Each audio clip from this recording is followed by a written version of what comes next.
Os esforços americanos para acabar com a guerra em Gaza estão fazendo mais mal do que bem? Enquanto todos querem que os reféns restantes mantidos pelo Hamas voltem para casa e que os combates parem, a proposta de paz do presidente Donald Trump é realista?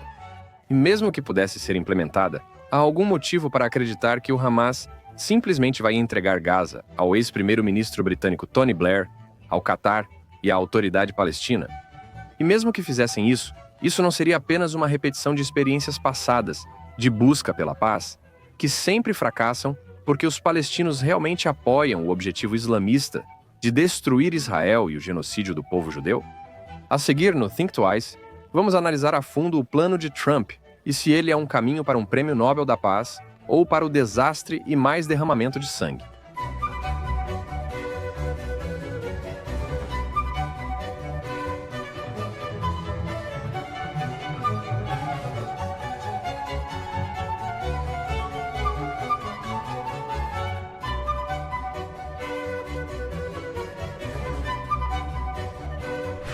Olá e bem-vindo ao Think Twice. Hoje trazemos uma conversa fascinante sobre a guerra contra o Hamas em Gaza, os esforços dos Estados Unidos da América para encerrá-la, uma análise das relações Estados Unidos da América, Israel e o aumento do antissemitismo global, com minha colega da Jewish News Syndicate, Ruthie Bloom. Mas antes de começarmos o programa de hoje, quero lembrar você, como sempre, que além do Think Twice, existe o podcast diário de Jonathan Tobin, onde compartilho mais notícias e análises com você sobre as questões mais importantes que estamos enfrentando atualmente. Encontre o Jonathan Tobin Daily no canal da Jewish News Syndicate, onde você ouve seus podcasts. Um aviso de programação.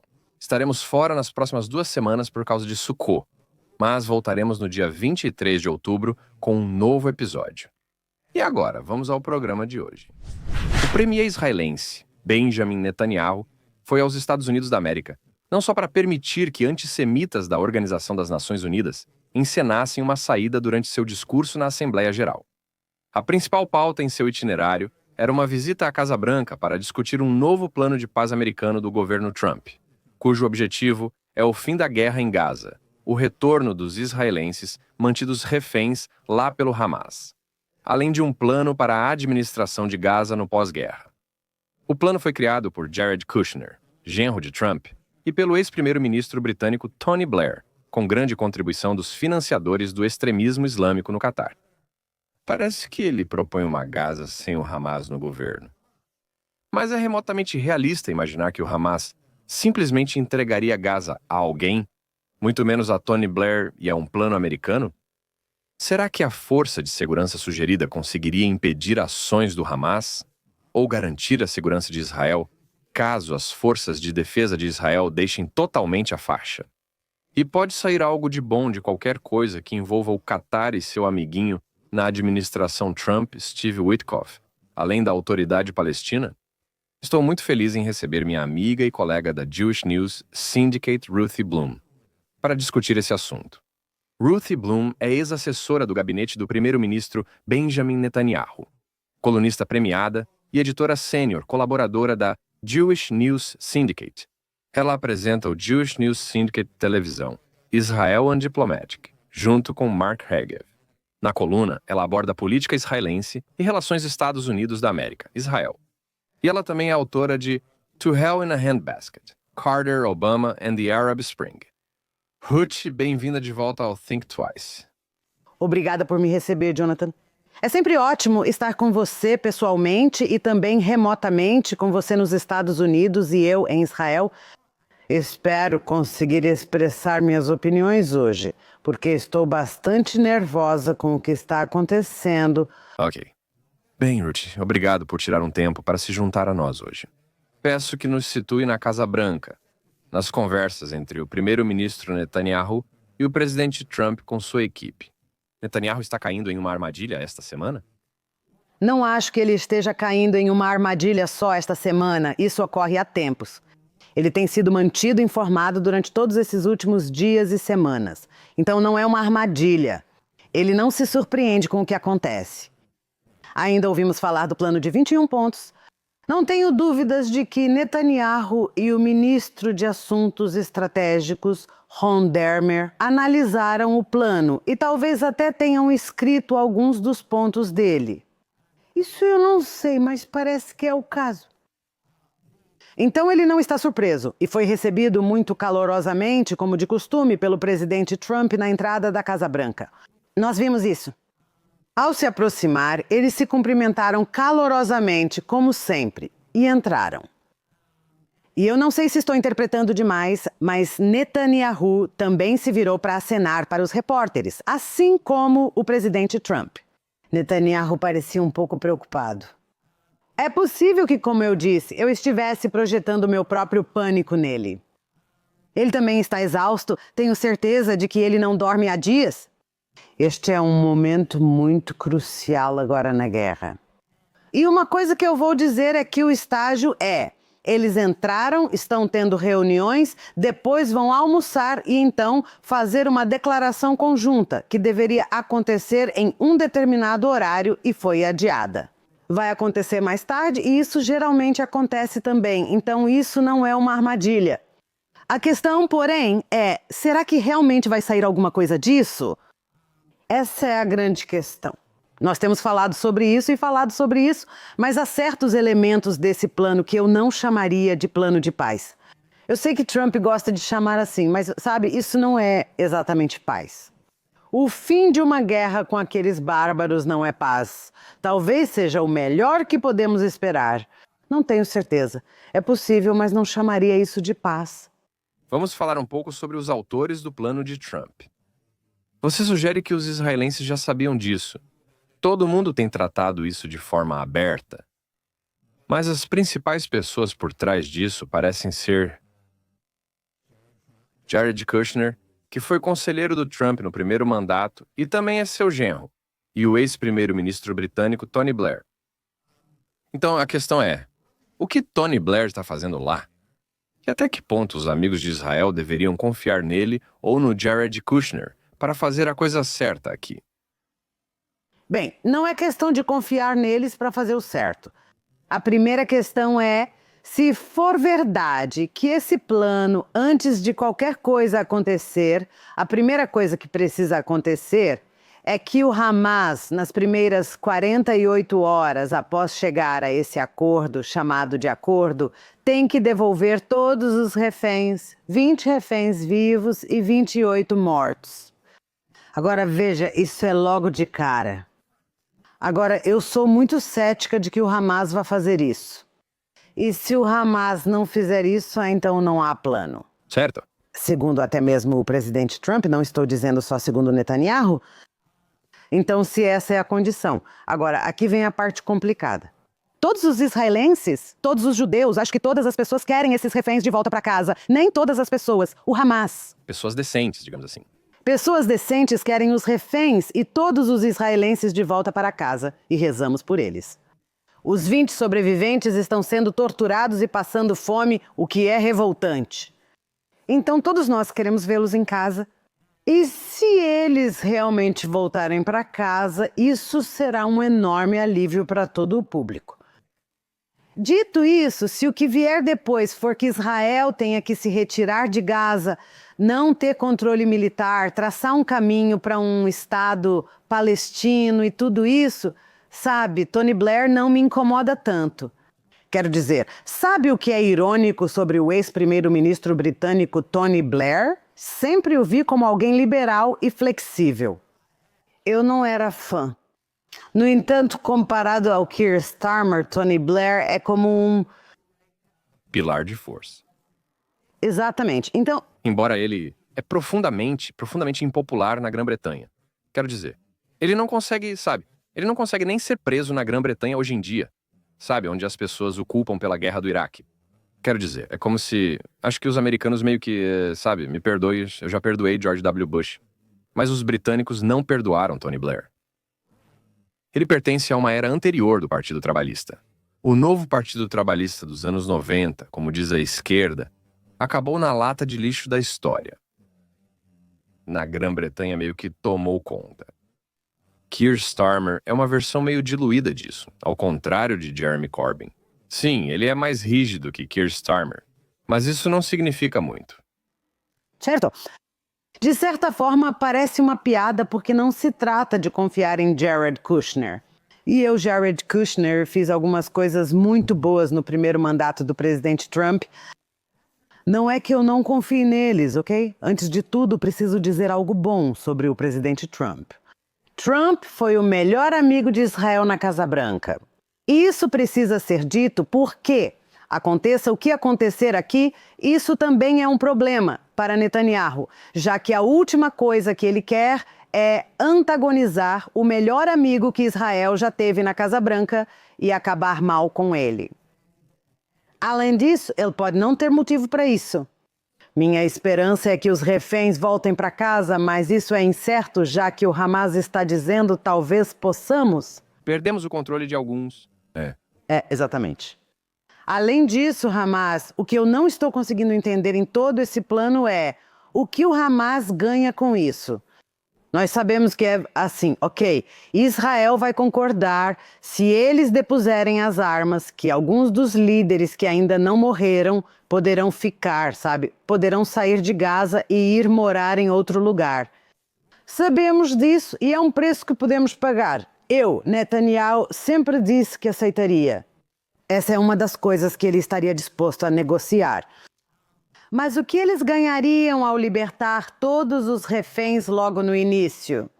Porque se tivesse feito isso desde o começo, quero dizer, o que o Hamas teme, com razão, é que se libertar todos os reféns, não terá mais nenhuma vantagem e não estará mais protegido. E, portanto, Israel, mesmo que recue ao primeiro foguete, ao primeiro lança-granadas, propelido por foguete, ao primeiro drone que venha de Gaza, então Israel precisa se resguardar. O direito de fazer o que está fazendo no Líbano com o Hezbollah. Nós também assinamos um cessar-fogo lá. Mas nós não paramos de lutar contra o Hezbollah. Nós reservamos o direito de nos proteger. E eu acredito que o presidente Trump concorda com isso. Certo. E novamente, mas tudo isso ainda está no ar. O que é ridículo nesse plano é que ele está abrindo algum tipo de caminho para um Estado palestino, o que é um absurdo. Não pode haver um Estado palestino. Não haverá um Estado palestino. Em primeiro lugar, nenhum palestino quis um Estado. Eles nunca trabalharam pela criação de um Estado. Eles trabalharam para eliminar o Estado judeu. E também lembre-se de que Mahmoud Abbas, o líder da autoridade palestina em Ramallah, a única coisa que o mantém relevante no cenário internacional é fingir que está lutando por um Estado. Isso o manteve em uma situação confortável, literalmente, bilhões de dólares, euros, shekels ao longo dos anos. Isso o mantém, faz com que ele receba aplausos de pé na Organização das Nações Unidas. Ele é detestado em casa. Os palestinos, eu nem gosto de chamá-los de palestinos, mas tudo bem. Os árabes em Ramallah e os árabes em Gaza, todos o odeiam. Ele é, não só por ser corrupto, mas também por ser fraco e não ser um deles. Eles o odeiam. Ele só é relevante porque supostamente luta pela criação de um Estado. Não é que ele queira isso. No momento em que ele tivesse a chance, ele já recusou tantas vezes. E se ele conseguisse isso, ele perderia toda a relevância imediatamente e provavelmente seria assassinado. Mas mesmo que ele continuasse vivo... Um Estado assim seria rapidamente tomado pelo Hamas, sem intervenção de Israel. Exatamente. E não seria um Estado, seria um enclave terrorista, como Gaza é. Mas é o seguinte... Se olharmos para o dia em que Gilad Shalit foi libertado de Gaza, das garras do Hamas, após 5 anos em cativeiro. Em 2011, sim. Em 2011, ele já estava lá há 5 anos e o país estava enlouquecendo por causa desse jovem soldado. Havia discussões sobre se devíamos pagar o resgate dele ou não. E havia muita pressão sobre o primeiro-ministro Netanyahu no final. Foi Netanyahu quem fez o acordo para libertá-lo. O que foi muito popular em Israel. Sim. E, infelizmente, como parte do acordo, Yahya Sinwar foi libertado. Ele orquestrou o massacre de 7 de outubro, mas não é o único terrorista sedento de sangue solto. Então, mas mesmo assim, no dia em que Gilad Shalit foi libertado, todos nós choramos. Mesmo aquelas de nós que eram totalmente contra o acordo e sabiam que isso resultaria em terrorismo horrível e futuros sequestros. Sabíamos disso, mas vê-lo voltar para casa foi um momento que nos fez chorar. E se essas 48 reféns voltarem para casa nesta semana, é isso que as israelenses vão sentir. Provavelmente judias ao redor do mundo também. Talvez não o J Street. Não sei. Existem judias que não entendo, as que apoiam o Hamas. Mas, como regra geral, todas nós estaremos chorando de alegria. E então teremos que encarar a realidade do custo para nós desse movimento. Certo, como aconteceu também após o acordo Shalit. E não saberemos esse custo nem por anos, quero dizer, porque isso será a longo prazo. Vamos falar sobre outro elemento dessa proposta, que é qual o papel do Catar em tudo isso. Por que o plano Trump concede a eles uma isenção de ataques israelenses, além de um atestado de bom comportamento? E quão absurdo é isso? É totalmente insano. O Catar é, junto com o Irã, o maior patrocinador do terrorismo, mas não só do terrorismo. Quero dizer, de certa forma, o Catar é pior que o Irã porque financiou todas essas ONGs, universidades, e entrou na Europa, nos Estados Unidos, e, claro, com a emissora de televisão Al Jazeera. Ele infiltrou-se nos corações e mentes dos jovens no Ocidente. Ele tomou conta de tudo. Ele fez algo muito, muito pernicioso e inteligente ao infiltrar-se nessas sociedades e miná-las por dentro, de forma que nem foi necessário disparar foguetes. Na verdade, tem sido brilhante. E também o Catar tem subornado todo tipo de figuras ao redor do mundo e é muito tentador. E eles também subornaram o presidente Trump com um avião e tudo mais. Quero dizer, eles são muito ricos. Eles são uma entidade terrorista que age como o caixa eletrônico do mundo. E sempre foi revoltante que nós estivéssemos tratando eles, nós, Israel também, como mediadores, para devolver reféns, quando eles são o Hamas, financiam o Hamas, abrigam o Hamas, os líderes do Hamas e o Catar. Mas vou te dizer uma coisa. Você mencionou que há uma promessa de não atacar, que Israel não vai repetir o que fez algumas semanas atrás, tentando assassinar os líderes do Hamas em Doha.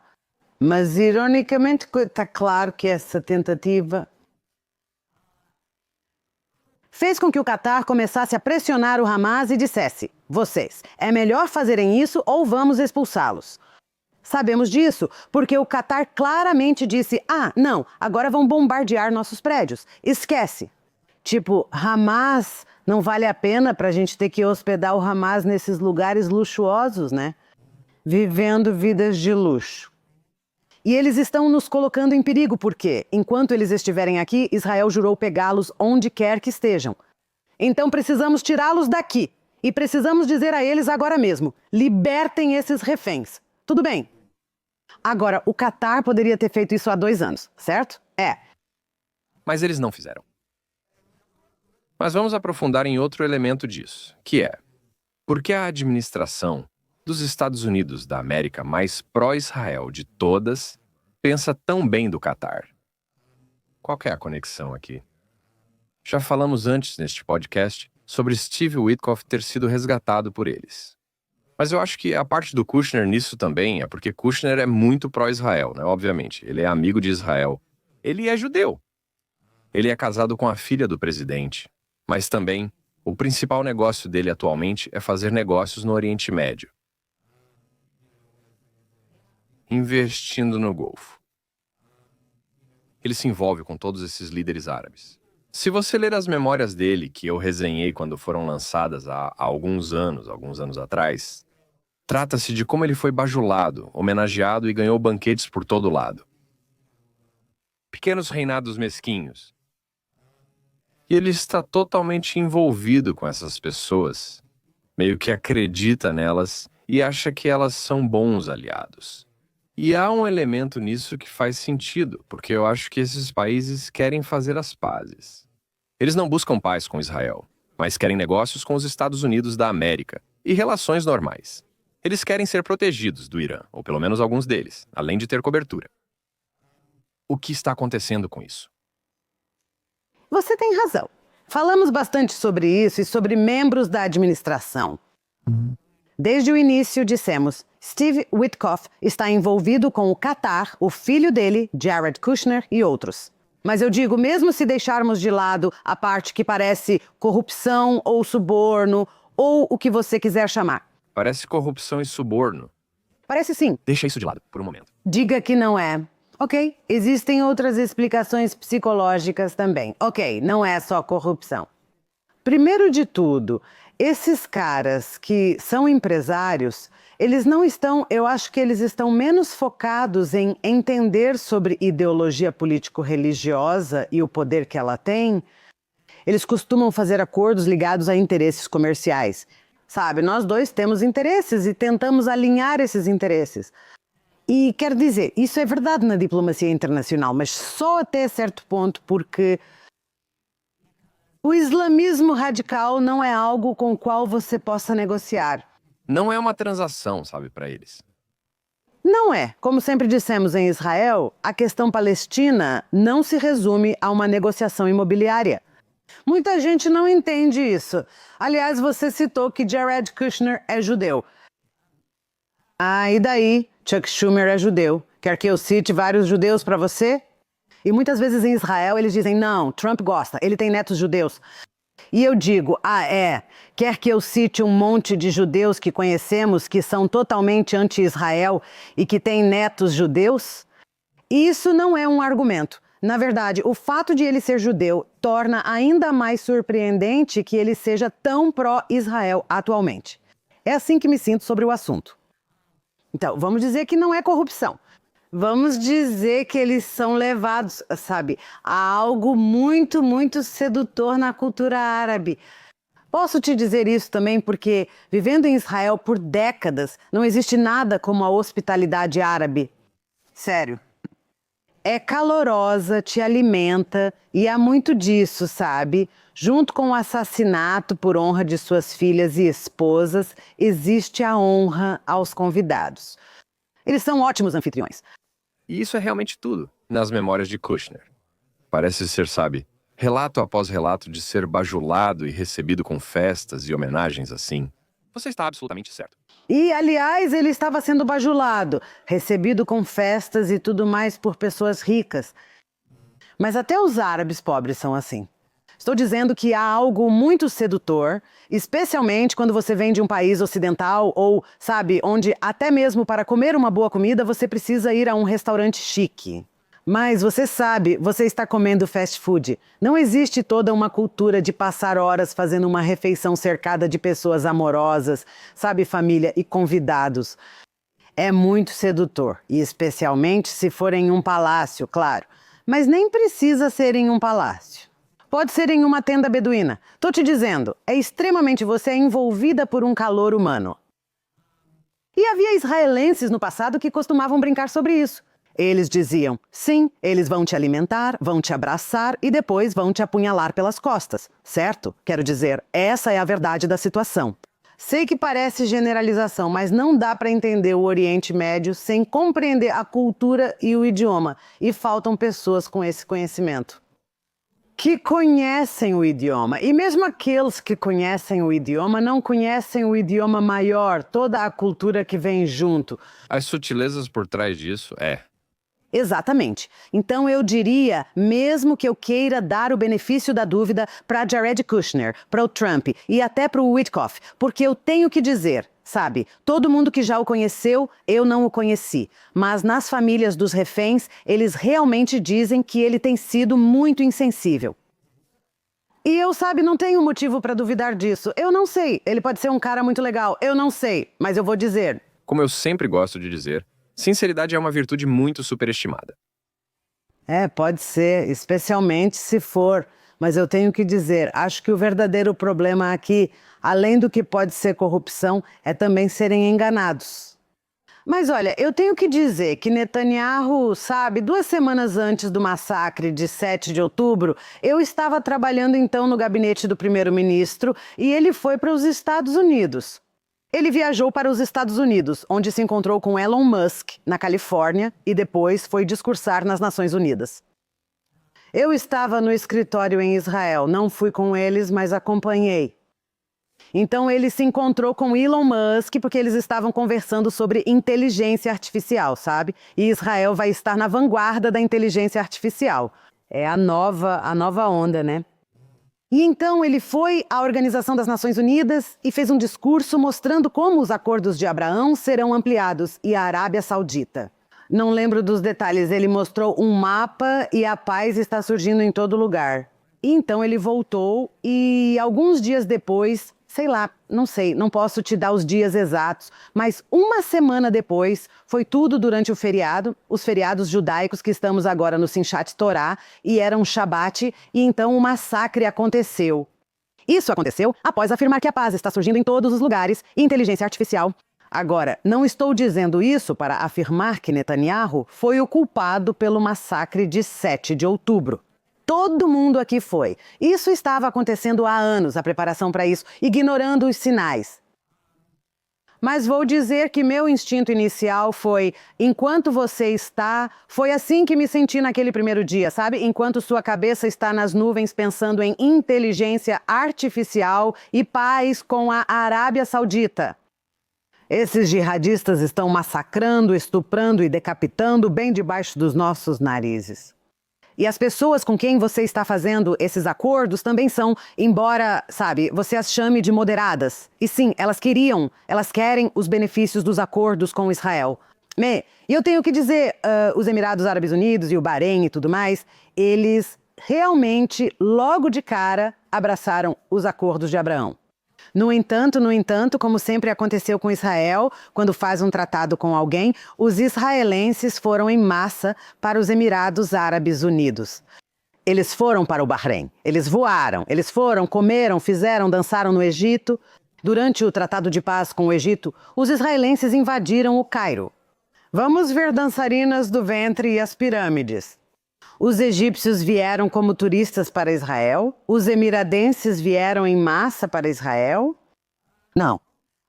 O ponto é que precisamos parar de ficar, sabe? Talvez seja importante fazer esses acordos, porque realmente precisamos ter paz com os árabes, mas isso não inclui, sabe, sermos massacrados.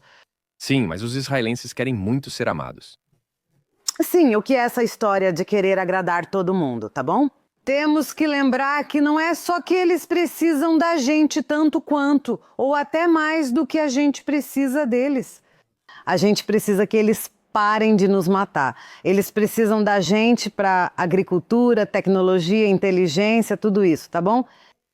E o que a gente precisa é que eles parem de nos matar, ou de incentivar isso, ou de apoiar isso. Certo. E esse desequilíbrio sempre me deixou louca. E, de novo, aqui, é por isso que eu digo que qualquer acordo que esteja acontecendo com Gaza, chamar isso de paz é um pouco, quero dizer, é meio absurdo no momento, tá? Além disso, se os Emirates agora estão ameaçando, como fizeram recentemente, os Emirates, nossos parceiros dos acordos de Abraão, disseram: se vocês não estabelecerem um Estado palestino, então os acordos de Abraão correm o risco de desmoronar. Sério? Com licença, quando foi que vocês realmente se importaram com os palestinos? Quando foi que vocês realmente os ajudaram? Durante esta guerra de 2 anos, você diz que mulheres e crianças inocentes estão sendo mortas. Quem os acolheu? Quem tentou ajudá-los? Sim. Quer dizer, então, sim, isso é uma mentira. E nenhum deles os quer lá dentro. O Egito nem permitiu que fossem ao Sinai. Então, sabe, temos que manter a calma, não importa qual seja o objetivo. Sim. Vejo uma contradição básica no cerne do plano de Trump. Trump apoia o fim do Hamas, a libertação dos reféns e defende a segurança de Israel. O plano sugere que eliminar o Hamas militarmente é praticamente impossível para Israel. É o que muitos do establishment de política externa americano dizem há 2 anos. Muitos nos setores de defesa e inteligência de Israel também dizem isso. Eles estão certos? Ou Netanyahu está certo em querer buscar uma vitória militar? Netanyahu está certo. E o que vimos é que a pressão militar foi a única coisa que nos trouxe de volta alguns reféns que eliminou terroristas perigosos, ok, não só em Gaza. Quero dizer, nós eliminamos o chefe do Hezbollah. Nós realizamos aquela operação incrível com o localizador. Nós dizimamos totalmente o Hezbollah. Atacamos os sites nucleares iranianos, também com a ajuda do presidente Trump, é claro. Nós lidamos com todas essas frentes. Também estamos lutando contra os Houthis no Iêmen. Temos bombardeado eles. Claro, ainda não terminamos o trabalho porque eles continuam lançando drones e mísseis contra nós. Mas a questão é que, claro, a única saída é o caminho militar. E também, não é só esse segundo carro de guerra, como é mesmo o nome, a operação em Gaza, o carro de Gideão, parte 2, junto com a nossa tentativa de assassinar os líderes do Hamas no Catar, essas duas coisas juntas são responsáveis pelo que está acontecendo agora. Eu tenho que dizer, esses líderes, esse pessoal do movimento de protesto em Israel e os liberais ridículos na América, eles não percebem que foi isso que fez o Hamas dizer, ok, vamos negociar de alguma forma. Sim, isso é verdade. O plano do Trump, assim como o dos europeus e dos Estados Árabes, também parece depender de um grande investimento em Gaza para reconstruí-la, acreditando que isso levaria a um futuro melhor. Mas isso não é igual a todos os outros planos de paz e esquemas para Gaza que ouvimos nos últimos 30 anos e que sempre falham porque os palestinos compartilham os objetivos do Hamas. Não querem a paz e, no máximo, isso só nos levaria de volta ao ponto em que estávamos em 6 de outubro, em vez de alguma nova realidade fantástica onde a paz se torna possível. Com certeza. E, sabe, Netanyahu disse o tempo todo que um dos objetivos da guerra era que Gaza precisava ser desradicalizada. Não basta o Hamas depor as armas, certo? Porque se o Hamas sai, ainda tem a Jihad Islâmica. Tem todos esses grupos, você pode chamar do nome que quiser. E o que significa desradicalizar? Você percebe que as crianças lá são criadas com livros didáticos que ensinam a matar judeus, os sermões nas mesquitas, tudo isso. Elas são criadas assim, e aliás, também na autoridade palestina.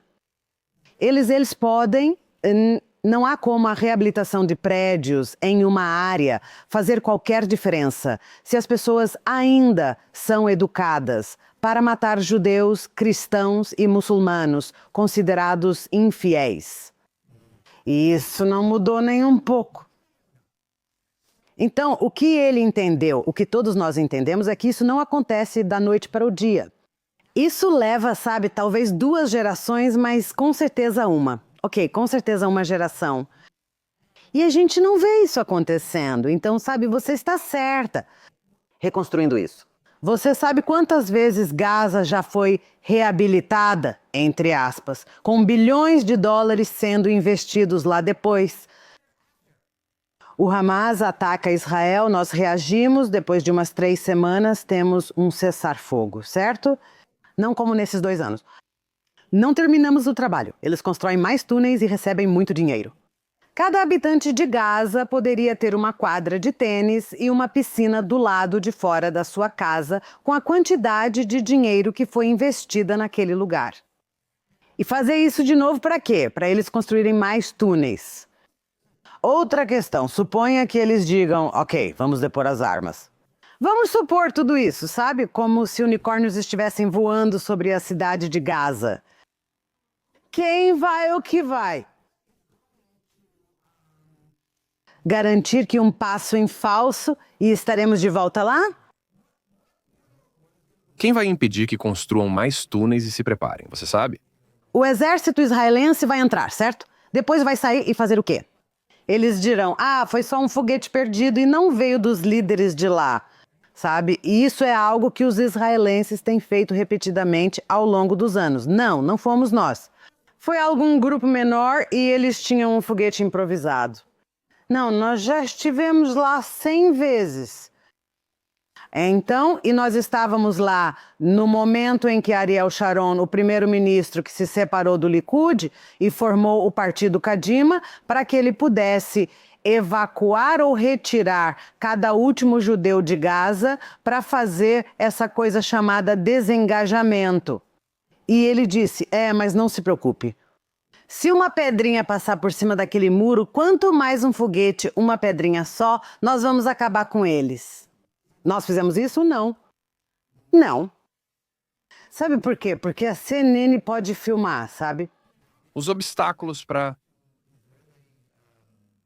os esforços israelenses de impedir mais terrorismo serão muito maiores agora se houver alguma administração de Tony Blair, financiada pelos Emirados, pelo Catar e pelos Estados Unidos da América.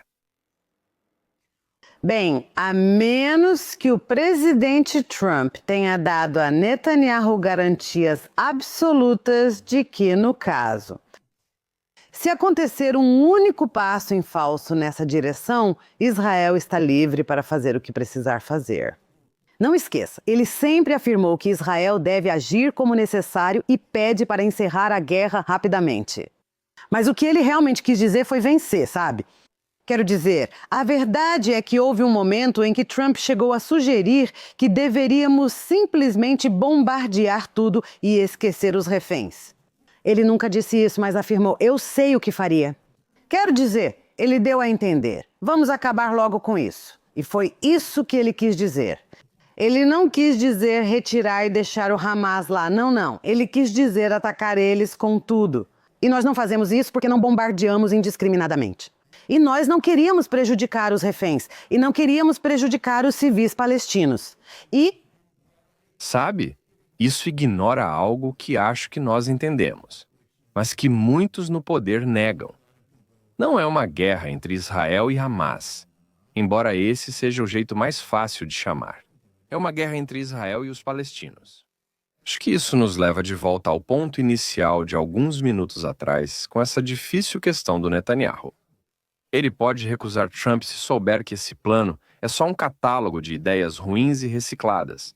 Ou precisa contornar isso e esperar que o Hamas faça o que sempre faz.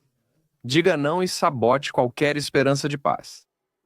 É uma boa pergunta, pois isso mostra a desvantagem de ter um amigo tão próximo na Casa Branca. Certo. Porque se fosse o presidente Biden ou, Deus me livre, Kamala Harris, Netanyahu diria não. Quero dizer, nós vimos isso. Ele estava sendo muito cauteloso com o governo Biden. Ele disse, se vocês retiverem as armas, vamos lutar com as unhas. Ou seja, ele foi firme.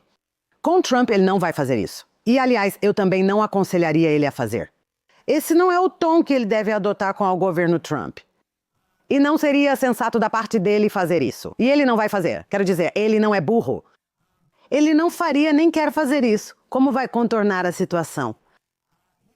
Uma coisa é que talvez ele também tenha informações privilegiadas sobre a probabilidade do Hamas devolver todos os reféns. Ou a probabilidade. Tenho certeza de que ele percebe que esse negócio de caminho vago para um Estado palestino... Acho que ele pensa. Podemos aceitar, pois eles não terão um nem farão isso. São apenas palavras vazias. A questão é, quais são as outras coisas? Elas são mais perigosas, como o corredor da Filadélfia, por exemplo. E quanto a Rafias? E quanto ao corpo de Morang? Essas são essas coisas que ligam o Egito, corredores entre o Egito e Gaza e tudo isso. E que perímetro de segurança nós temos? Lá é mais complicado. E sabe, eu espero que ele tenha conseguido ou consiga convencer Trump e Kushner e tudo mais de que isso é suicida se nós... E também vai significar que todos os soldados morreram por nada. Se fôssemos desistir, já teríamos feito isso há 2 anos. Sabe, então... É o que muitos críticos do Netanyahu estão dizendo. Sabe, eles querem as duas coisas. Sabe, eles são a favor da capitulação, mas depois criticam o Netanyahu pela possibilidade de que ele talvez tenha que capitular. Certo. Olha, eu não sei. Como eu disse, a gente ainda não sabe o que está acontecendo. É verdade. Não podemos esperar que inimigos rejeitem tudo e depois digam... O coração do faraó em um momento crucial na história do Êxodo. Mas às vezes ele faz isso e às vezes não faz. Agora, sabemos que a ideia de nações ocidentais reconhecerem o Estado palestino na Assembleia Geral da Organização das Nações Unidas É um exercício ridículo, desconectado da realidade. Mas isso é possível, mesmo que as tentativas europeias de intervir no processo de paz sejam uma piada. Israel está caminhando para uma situação em que grande parte da Europa em breve vai boicotá-la, prejudicando o comércio, que é muito importante para Israel, especialmente com a União Europeia, e criando uma nova realidade em que o país realmente ficará em grande parte isolado, exceto pelo seu aliado nos Estados Unidos. Bem, aqui, antes de tudo, eu acho que parte do motivo pelo qual todos os países europeus correram para reconhecer isso foi uma forma de agradar, de dizer para todos os seus eleitores jihadistas e progressistas: eu estou do seu lado, certo? Sim.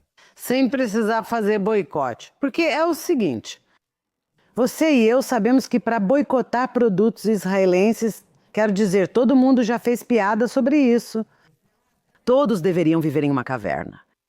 O que eles vão fazer? Vão se livrar dos celulares, dos computadores, de tudo, dos chips, dos aparelhos médicos. Ah, é mesmo? Você é diabético? Sinto muito, isso foi inventado em Israel. Sabe, então é provável que eles vão arriscar porque têm seus próprios interesses? Eu não sei. Mas posso te dizer uma coisa. Nós vemos que a Europa está em um declínio tão acentuado. E o antissemitismo é tanto um resultado quanto um reflexo. É como o canário na mina de carvão e não é brincadeira. O que está acontecendo na Europa? A Europa não tem taxa de natalidade. Não tem... Quero dizer, pense em todas as coisas que estão erradas com a Europa agora. O antissemitismo é um sintoma e resultado disso, mas não é o único fator presente. Além disso, toda a imigração, todos os imigrantes que dizem que vieram aqui para acabar com a cultura britânica e a cultura francesa e... Promover o antissemitismo e, sim, conquistar o Ocidente, de modo que eles... Todos eles estão tendo filhos. Eles estão tendo filhos. Os europeus não estão. Sim. Então, seja lá o que estiver acontecendo com eles, para eles boicotarem Israel, essa é uma questão. Quem vai ser mais punido por isso? Sim. Bem, você sabe, esses são muitos líderes europeus de visão muito curta. Vamos falar sobre a situação política de Israel. Muitos dizem que israelenses estão exaustos, e pesquisas mostram que preferem o fim da guerra contra o Hamas e priorizam libertar reféns a derrotar o Hamas. Mas você acha que o público israelense está realmente disposto a aceitar um fim do conflito que permita que o Hamas sobreviva de alguma forma? O público israelense não é mais, apesar do que o movimento de protesto diz para você. O público israelense é tão contra a criação de um Estado palestino e todos os velhos ditados. Não é por acaso que Israel tem o governo mais de direita de sua história. Isso não aconteceu por acaso. E não aconteceu depois do massacre de 7 de outubro. Isso aconteceu meses antes, certo? E isso já havia. Escuta, você percebe que nem mesmo os partidos de esquerda podiam colocar o Estado palestino em suas plataformas se quisessem conseguir votos. Os israelenses estão cansados da guerra e alguns, mesmo de direita, não gostam do Netanyahu. Alguns da esquerda não gostam dele, como em toda democracia. Mas deixa eu te contar uma coisa. A esquerda, seja lá o que a esquerda tenha, a esquerda não tem nada a oferecer. A maioria dos israelenses sabe disso. Esquerdistas dirão: do que você fala? Veja as pesquisas. 80% dos israelenses querem que a guerra termine com os reféns em casa. E eu digo não, 100% dos israelenses querem isso. O que isso significa? Não. O que eles querem dizer é que eles não se importam com a vitória, não se importam com isso, não se importam com nada disso. E os soldados estão cansados e os Haredim não estão servindo no exército. Os reservistas estão cansados. Eles têm lutado, indo e voltando, perdendo empregos e casamentos. É claro que estão cansados. Isso significa que eles acham que não há nada pelo que vale a pena lutar, como os europeus? De jeito nenhum. Não. Então, sabe, e é verdade, eu não posso, eu ouço todas essas pesquisas. Eu digo, quem liga para essas pesquisas eleitorais? Não estamos em eleições agora. Essa e aquela pesquisa dependem do canal de televisão que você assiste. Como as pesquisas e perguntas são feitas? Exatamente. Acho que você está certo. Sabe, a suposição de que o público de Israel está se tornando mais à esquerda ou se voltando contra Netanyahu. Isso, sabe, temos visto essas previsões por muitos e muitos anos. E elas geralmente quase sempre acabam estando erradas. Agora, por fim, Trump parece ter prometido aos árabes que não vai deixar Israel anexar a Judéia e Samaria, ou mesmo a chamada Área C, onde vivem mais de 500 mil de judeus. Isso reflete uma crença de longa data entre os americanos, os europeus e os árabes de que essa terra algum dia fará parte de um Estado palestino. Quão importante é para Israel afirmar sua reivindicação até mesmo sobre parte dessa terra? Qual o nível de apoio à anexação entre os israelenses? Ok, então, antes de tudo, sabe, é triste chamar isso de anexação, porque anexação implica que não é seu. Estender a soberania é melhor, pois se trata de nossa terra ancestral. Você pode se surpreender ao ouvir que até eu acho que esse não é o melhor momento. Agora, estamos no meio de tudo isso. E eu, sabe, tenho amigos de direita que estão do meu lado. Estamos juntos, mas eles acham que não e dizem para pressionar agora, pois Trump não ficará muito tempo na Casa Branca. Pelo menos temos os evangélicos do nosso lado, com todos esses argumentos e raciocínios que podem ser verdade. Sempre falo, escolham suas batalhas, ok? E agora, quando Netanyahu diz, façam-me um favor, pessoal, vocês poderiam dar uma segurada por um tempo? Quero dizer, ele até disse isso ontem sobre um comitê do Knesset que votou pela pena de morte para terroristas. Agora, ninguém em Israel se importa em ter pena de morte para terroristas, certo? Mas o que Netanyahu estava dizendo é... A Suprema Corte realmente permitiria o exílio de alguém? Não, e só tivemos apenas uma pessoa na história de Israel que foi executada, e foi Adolf Eichmann. Não, mas a questão é que quando Bibi diz para eles, olha, façam um favor para mim, estou no meio de algo muito crucial aqui, não tornem minha vida mais difícil. Certo. E nesse sentido, eu simpatizo totalmente com ele, inclusive sobre soberania. Nós vamos ampliar a soberania. Veja quanto tempo levou para fazer isso nas colinas de Golã e reconhecer Jerusalém como capital de Israel. Sabe, isso vai acontecer? Precisa acontecer agora? Vamos lá, gente. Esperem só 5 minutos. Exceto que esses políticos também têm eleitores. E você sabe... Israel não está sendo removido de nenhuma parte da Judéia e Samaria, sabe, na realidade. Então, falar sobre, você sabe, estender soberania, anexação, seja lá como você chama, não é uma questão tão crucial, embora obviamente haja benefícios para Israel nisso, em termos de preservar seu controle sobre a terra. O que você sabe? É outra questão, mas concordo com você. Essa é uma batalha que Netanyahu não precisa travar agora, porque ele está lutando por interesses muito maiores em relação à guerra contra o Hamas, e para garantir que Gaza não volte a se tornar um estado terrorista. Ruth, obrigado por estar conosco hoje. Acesse jns.org para ler as colunas da Ruth e confira no YouTube o podcast semanal Israel Undiplomatic, com Mark Regev, sucesso semanal do Jewish News Syndicate. Agradecemos ao nosso público. Lembre-se de acessar o JNS em jns.org, assinar as newsletters e acompanhar diariamente o Jonathan Tobin Daily Edition, disponível em todas as plataformas de podcast de áudio. Seja ouvindo nas plataformas de podcast, assistindo ao vivo no Facebook, X ou no canal do Jewish News Syndicate, no YouTube. Curta e inscreva-se no Jewish News Syndicate. Clique no sino para receber notificações e nos avalie positivamente. Escreva para thinktwice@jns.org, dizendo onde acompanha o programa e sua opinião sobre ele. E mais um aviso. Estaremos fora nas próximas 2 semanas durante Sukkot, mas voltaremos com um novo episódio em 23 de outubro. Até lá, Shana Tova, Gemar Shatimatova. E lembre-se, continue lendo e pensando por si mesmo. E nos veremos em breve.